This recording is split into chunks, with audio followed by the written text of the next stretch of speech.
Welcome, everyone. We have a very special guest today, and I cannot wait to introduce her.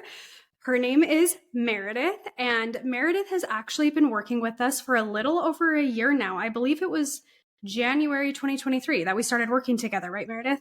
Yep. So we know her so well, and I have to say that we absolutely adore her. And I truly believe that you guys are going to learn so much from her. So Meredith is our Reel specialist. She's our video content creator, our strategist. She's absolutely incredible at what she does. And I would love to just kind of turn it over to you, Meredith, just to kind of talk about your history with video content, some of the highlights of your career, some of the things that you have loved the most. And it can be for our clients and non-clients both. So we'd love to hear from you. Okay. Hi, everybody. My name is Meredith. So before I had anything to do with content creation, I was actually working in health insurance for 10 years, and it wasn't feeding my creative soul at all. So when my first daughter was born, I decided to stay at home and raise her. And then I was a stay-at-home mom for 5 years. And then once both of my daughters went to school, I was like, I need to do something.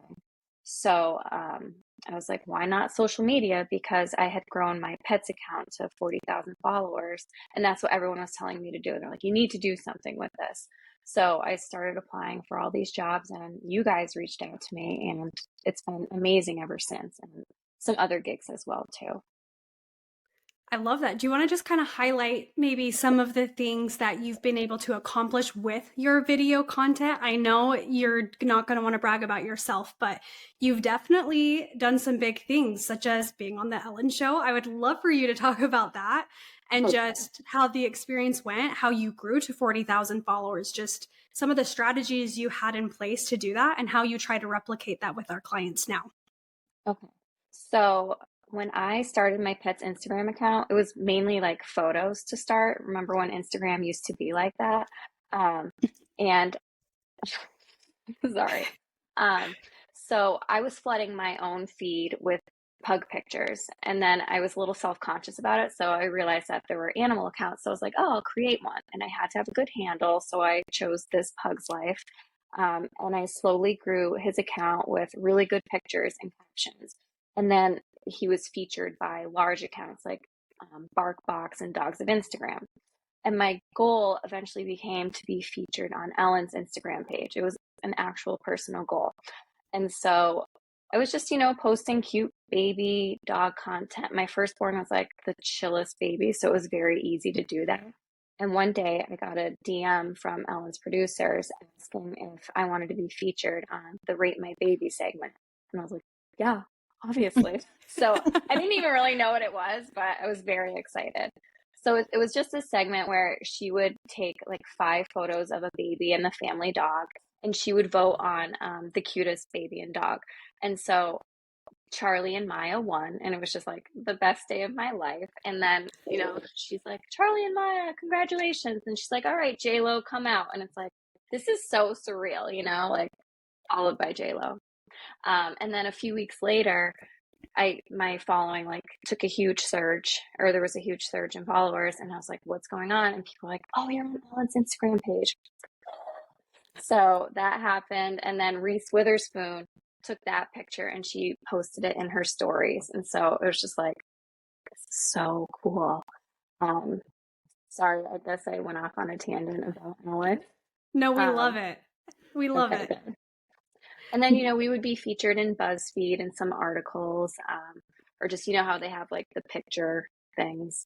So we were in those a bunch. And then local news outlets, like we were in this local news segment when I was like 9 months pregnant. And so I grew my following that way. And then once it transitioned to video, I had to change my strategy because I was so used to photos. And to be honest, I ignored Reels for a while. I was like, I got 2 kids. I'm too busy for this. But then I decided, you know what, I'm going to make Reels my thing. Like, let's do this. And then once I did that, it was just like things kind of took off from there. So recent videos that I've done that I've loved, like they tend to be like kind of sappy, but people love them. So it's like, if it's relatable and like kind of sappy, like I get a huge, like they're viral essentially. Yeah, I have to agree that anything that plays into the emotion always does best. Whether it shocks people, I've had some of those myself where I've done things that are way outside of my comfort zone, but then they always explode. But, almost giving like the shock factor or like the warm, heartfelt things or the Yes. funny, entertaining things, those are always the pieces that usually do the best and have the most virality. Um, I don't know if that's how you feel too in your experience, but I feel like always those times when you like give it that extra emotion, whatever the emotion is, they always tend to do better. Yeah, I agree with that.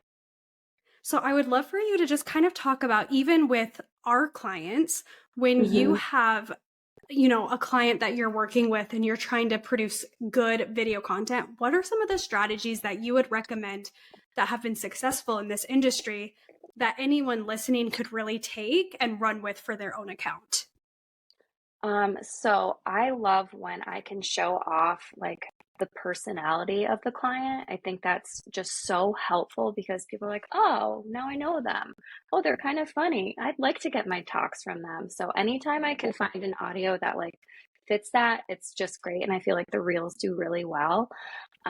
Obviously, having a strong hook, like getting them in, like, what is somebody going to relate to? So, like, one of the things is, what do people get wrong about skincare? I'm going to stick around for something like that because I'm like, well, what am I doing wrong with my skincare? So you just want to have a strong hook. And then at the end of the video, you obviously want a good call to action to like get people to engage somehow, whether it's following you, liking your video, commenting. So an example is like, what skincare faux pas are you guilty of? Let us know in the comments. And it just drives up engagement that way. Yeah, I would also love to kind of talk about getting outside of comfort zones with, like, if you're listening, I think sometimes when I say this, people interpret it as like you have to be dancy or silly or like be hip hopping around. Like you really don't. Right. But getting out of your comfort zone a little bit, like creatively, I think is important. Like I would love to highlight, we did a client reel and I about died. It got so much traction and it was one that was a little bit outside of their comfort zone, but it was with the trending reel that was happening and I about died laughing when you sent it my way because it was just so out of their comfort zone in the sense that I don't want to say that it was unprofessional because I feel like we're always professional, but it Yeah. was a little bit more on the edgy side. Hmm. And I don't want to like say names or anything like that, but I'm sure you know which one I'm talking about. Yeah. But it was just like a little bit edgier, but it was hysterical. And I feel like that's why I got so much traction. And, people love that kind of stuff. They want to see you in, you know, as a human. Like, yes, of course, it's okay to be Yes. personable and professional, but also it's okay to be funny and a little bit edgy Hmm. with your content because people eat that up. I want to kind of back up a little bit for the listeners because I think that there's probably people sitting there thinking like, how is she doing reels for clients when she's located in one place, but you guys serve clients all over the country? So would you kind of just tell the listeners a little bit about your process and like how do you partner with somebody that is across the country and how do you get to know them from across the country and then how do you, edit the videos and post them just logistically, just because I think some clients that we've done discovery calls with and such, a big challenge for them is reels and they can outsource help and support with reels. And so I kind of want to give them like a framework of what it looks like, what we do for our clients in case if anyone wants to kind of replicate that too, Okay. and then kind of gives a little bit more context to the conversation Yeah. around like getting to know clients and how do we, make sure that we're growing their account authentically and that kind of thing. Yeah. So you guys hire amazing photographers. That's like step number one. And then I'm put in touch with them and then I develop a relationship with them via texting, honestly. Um, and what we do monthly is I come up with a shot list. So I go on Instagram and I find out like what are the trending audios. And then we have a content calendar as the content that's planned for the month ahead. And then I pull from that and I'm like, how can I use this trending audio to align with the content for the next month? And then I link all of the Instagram audios, and then I write my vision underneath, and I send those to the photographer. And then the photographers that I work with are all amazing. And I feel very lucky because they get my vision. And then what they do is they go to the client, they get all the videos, and then they send them back to me. And I get to work on Instagram, and I create copy that way. I try to think of like hooks that like are going to get the people in on the first screen, like using words like you, I don't know, maybe that's silly, but like just something that people can relate to. And then I don't keep the videos very long because people lose interest. And then I write a great caption to go along with it. And she is phenomenal at caption writing. So she really is. I love how you mentioned that you tie in the reel strategy to the rest of the content, because I do notice that on some accounts sometimes that reels, people just try to jump on any random reel and post about it, and then it doesn't really align with the purpose of that account. And so, we have a lot of clients. Well, I think anyone that has an Instagram wants to go viral at some point, but we've had the conversation before about like, just because you get a high number of views doesn't mean it's going to translate into a high number of clients coming your way. So I love how you shared that you're tying in the video content to the rest of the content calendar. So that way everything is kind of one working machine versus, seeing something funny about, having your breakfast and coffee in the morning. And then they're like, the rest of the account is about skincare. And it's like, just not, in alignment. So that way, yeah. Mm-hmm. And I think it's important. Something else to mention is we always have meetings every month as a group where we talk about each client individually. I think this is important because we do want to have a very good understanding of the client, because some of our clients, again, are not the dancy type, and that's okay. Mm-hmm. Some are though. And they're a hoot, and it's so fun. And you can throw that kind of stuff their way. But I would say it's very important to us to understand what our client is comfortable with, what kind of messaging they're trying to portray, because that's very important. If you're trying to be like the girl next door, really fun, your content needs to portray that, and your video content especially needs to look like that. So however you want your client to feel when they walk in the door, that's how we want them feeling watching the video content. So if it's like a relaxing spa-like environment you're trying to create, those are the kinds of trending reels you're going to want to find for your account. The soft, the comforting kind of sounds versus the party kind of content. You want to, whatever you're trying to exude for your clinic, that's the kind of content you need to be looking for. And I love what you said, Andrea, because sometimes I feel like people just want to jump on everything. And that's not always smart. That's not always doing your brand well, because again, you want to be a brand. You want to exude your brand, and it's very important to stay consistent with that. I agree. I would say that we've had that conversation many of times about jumping on trends and just, okay, how do we take this trend and fit it to you and to your clients and to your followers? Because yes, it's super fun to get like, your reel shared or commented on by someone else, but is it really serving your clients or your ideal clients or followers with what your vision is? I did want to ask for any of the listeners out there that are just like, how do I find a trending audio? Like, how do I even get started with reels? How would you, Meredith, for a person that was starting from scratch, like how do they really find a trending audio, and how do they use it? I mean, obviously we're not on screen right now for you to be able to share it with them, but like, how do you find it? Is it a website that you use, or do you scroll through the app itself, or how do you go about finding a good one for each client? So what you guys have implemented is finding trending audio under 5,000 uses, which is great. And the way you do that is you go in the Instagram app and you go to like the reels, like toggle to the reels section, and you start scrolling and you look for that little arrow, and then you click on the audio and you see how many uses it has. And it's great. It's as simple as that. Yeah. Yes, it is very simple. Another tip I'd love to give is if you're an active TikTok user, you can see the trends that are getting big on TikTok. Instagram's always about 2 weeks behind. So if you want to be early on the trends, that's another tip that I will give, is watch out for those current trending things on TikTok and try to find creators that have used that on TikTok and see if they've used it on Instagram as well. Yep, because I then do that too. you can kind of be early on the Yep. trend. And then also when you're scrolling, and if you keep hearing the same audio like over and over, like it's trending. Yes. Do we want to talk a little bit about why we like to stick to under 5,000? Meredith, do you want to kind of answer that? Like why we would even feel like the uses is important? Because when it's, 10, 15, 50, 100,000, like it's saturated, right? You want to get it early on in the game when it can get more views and more like reach out there. So just how the algorithm works, the quicker you jump on a trend, the more likely Instagram's going to push it out. But if you're competing with 100,000 people with a trending audio, it's not getting pushed as far as if there's 300 300 uses and it's starting to trend. You're going to get more views the earlier you can jump on a trend. Absolutely. Yeah. And I mean, for me as an Instagram user, when I'm scrolling through Instagram and I see a trend, like the first few times it's funny, but then after a while I'm like, oh, I already saw that. And I won't even watch the whole thing, especially some of the bigger ones.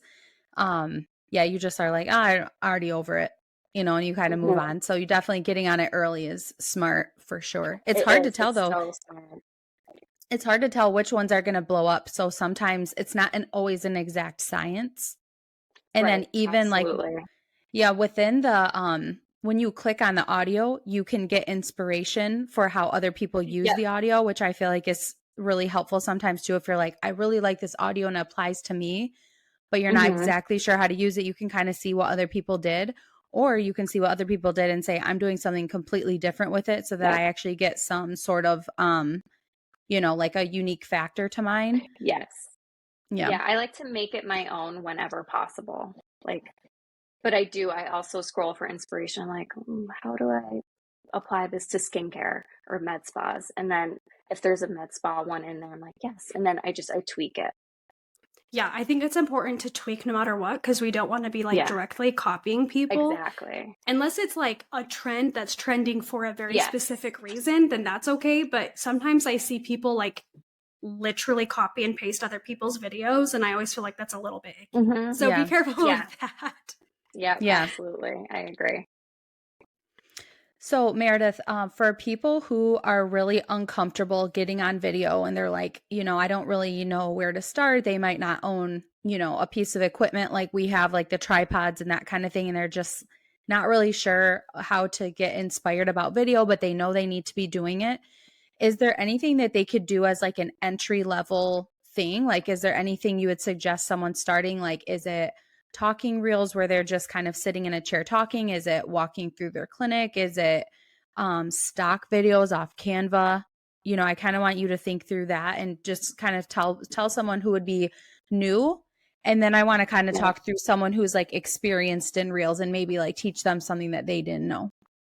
Right. Okay. So I would say walking through your clinic, that's a perfect starting point. You don't have to talk, you just have to walk and get filmed, and it shows off your clinic, and like the audio makes it great, the transitions, like it's very easy to create a reel that way. If you're more comfortable, do a talking point. And the best part is we can edit it all out and you'll end up looking so polished. I remember I would get some and I'm like, oh my God, what am I going to do with this? But there are great editing apps and it makes it so easy. So I don't want people to worry about that. I know it's easy for me to say, I actually don't mind being on camera, but put me in front of a bunch of people. No, thank you. But for some reason, I'm totally fine being like in my reels with my dog. I'm just like, oh, whatever. I don't care.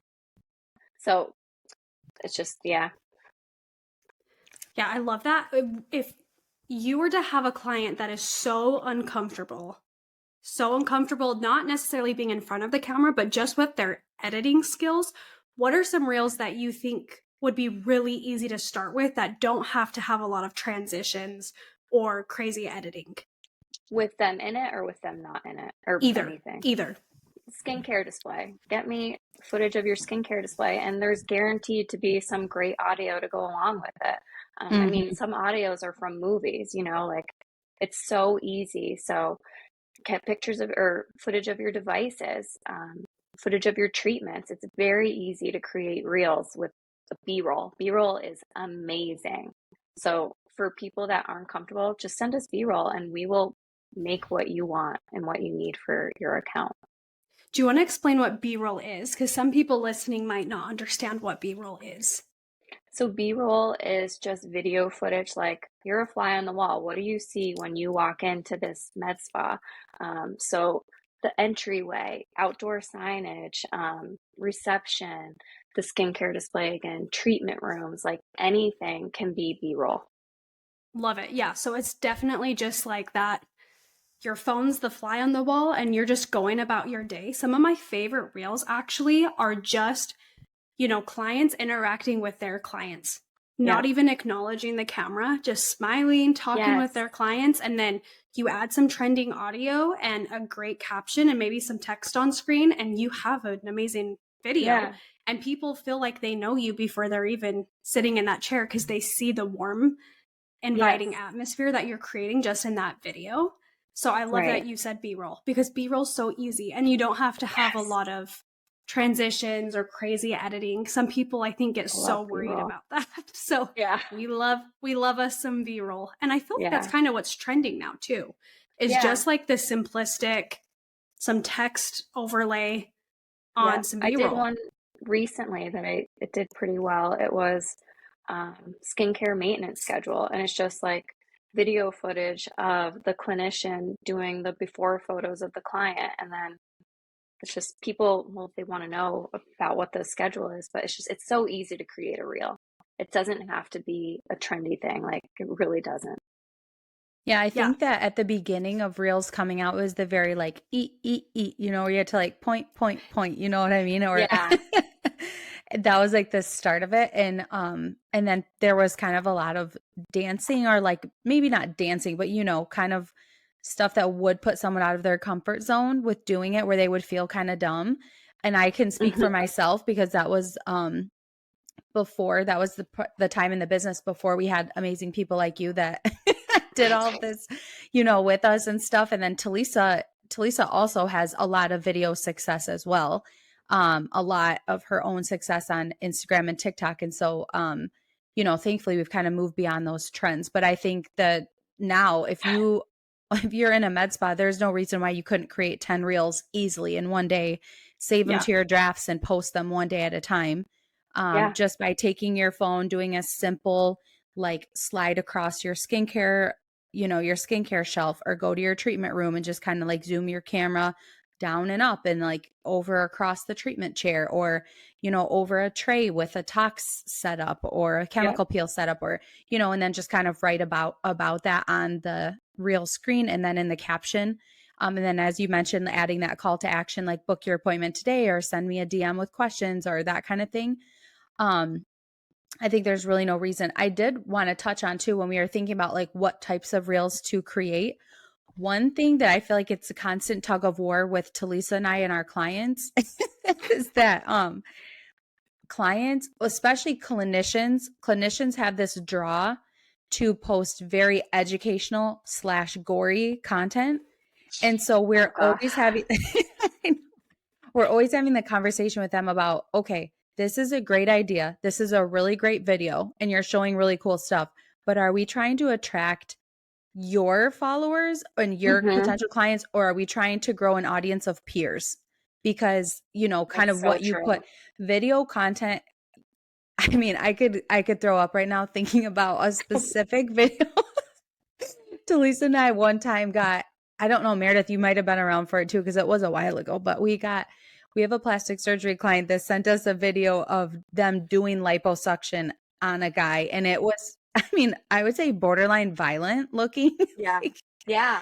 They get it was. aggressive. It was, and it has to be. I'm sure they were like doing it by the books and all that stuff. They're a great Yeah. client. And I feel like I can say this because we've laughed about this with them, but like that type of content is never going to have a person watching it say, "Ooh, sign me up. Like, please come and do that to me." No, they're No. not going to. But what will is if you're able to show the before and after of the client with that amazing transformation, or tell the story of the client with the transformation, really sharing about your results and frequently asked questions and that. But some of the other thing that's a really disgusting thing to watch right now is the insertion of threads, the placement of I threads. can't. Yep.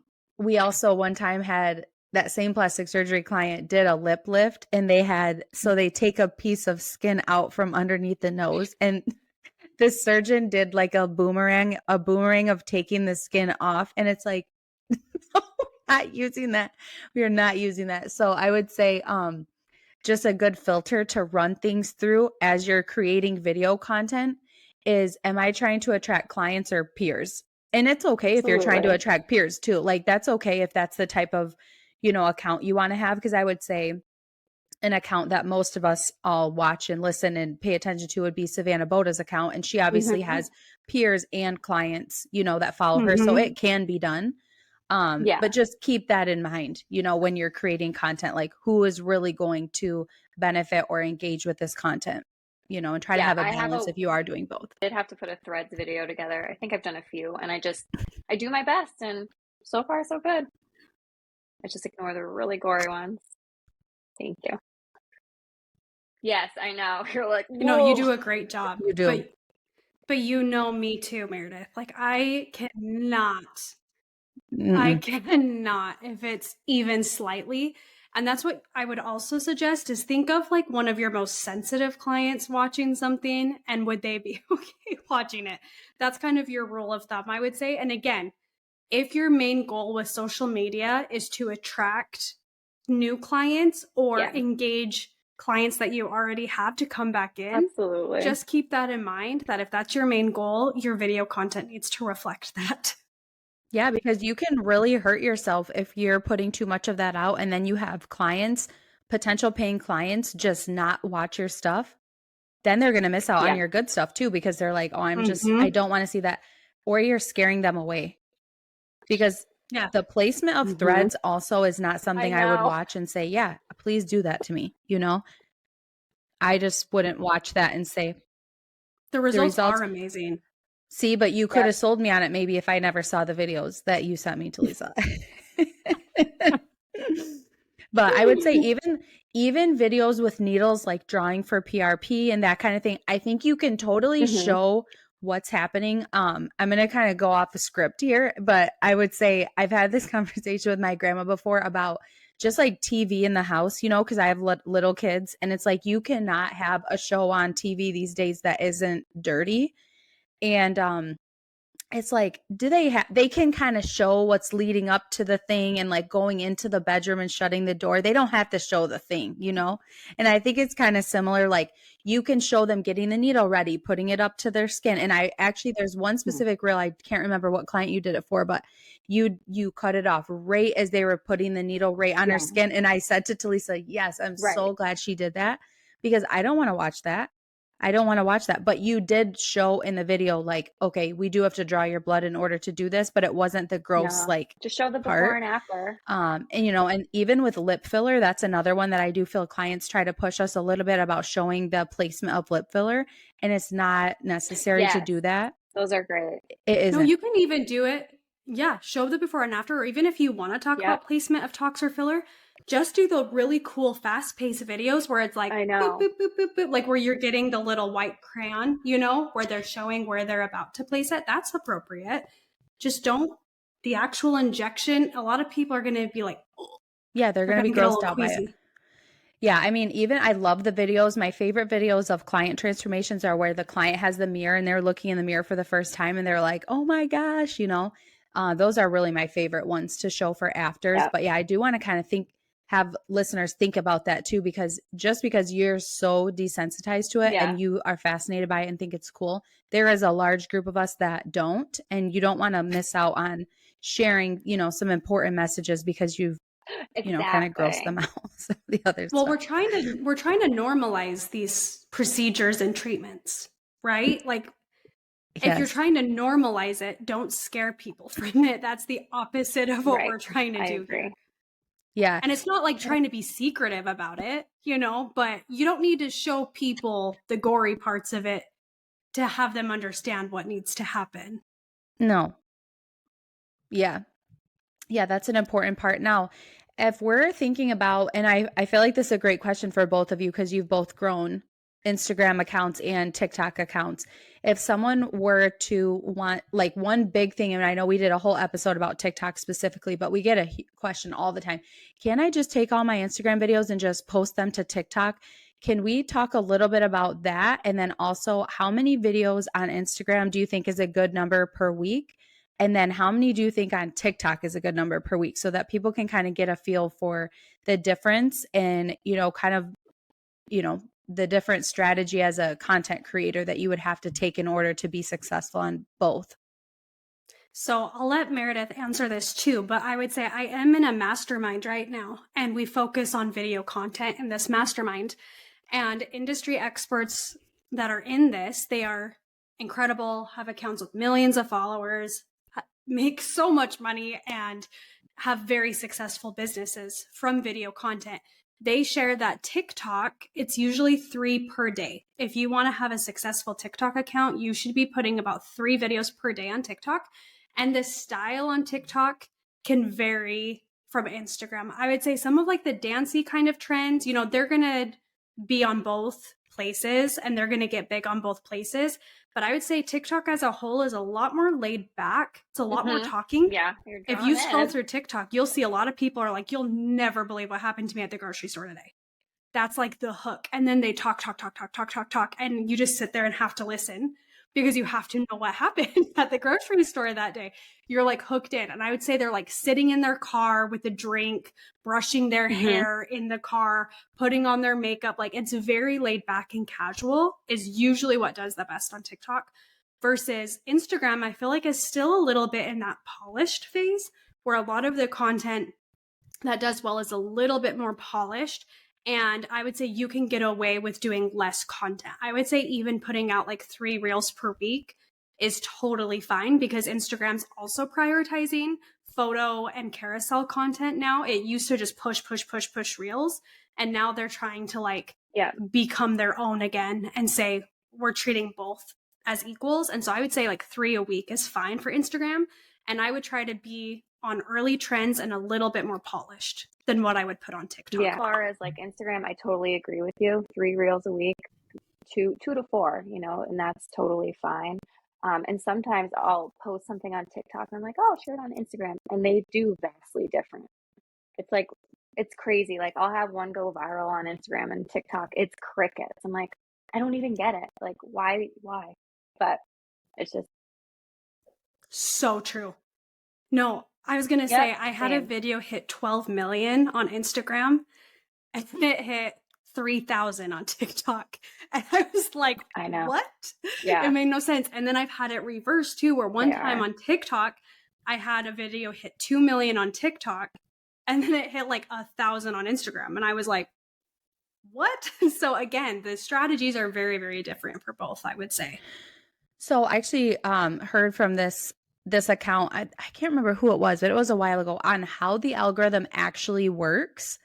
So what I heard is that you put out a piece of content and it shows it to say 10%. The percent may be different, but say they show it to 10% of your followers.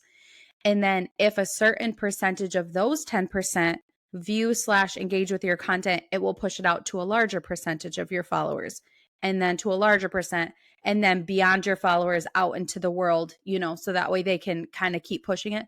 Because the goal of Instagram or TikTok or Facebook, anyone's goal is to make a lot of money with ads. And how are they going to make a lot of money with ads? Is have a lot of viewership and a lot of people spending a lot of time on the app. So their goal is to get you to spend as much time on the app. So they're only going to push out content that has been proven that people are engaging with or watching. So if it starts small and it doesn't do well with that small sample size, it's not going to go farther than that. So another big thing that the algorithm favors is watch time.